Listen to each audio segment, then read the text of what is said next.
نحمده ونصلي على رسوله الكريم اما بعد اعوذ باللہ من الشیطان الرجیم بسم اللہ الرحمن الرحیم۔ گناہ جاہلیت کے کام ہیں اور گناہ کرنے والا گناہ سے کافر نہیں ہوتا۔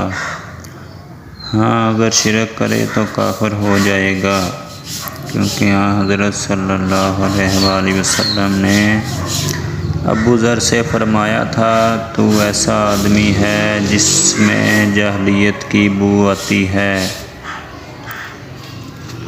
اس برائی کے باوجود آپ نے اسے کافر نہیں کہا، اور اللہ نے سورہ نساء میں فرمایا، بے شک اللہ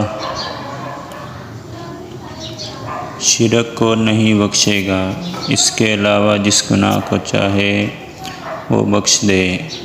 سورہ حجرات میں فرمایا، اگر ایمانداروں کے دو گروہ آپس میں لڑ پڑیں تو ان میں صلح کرا دو۔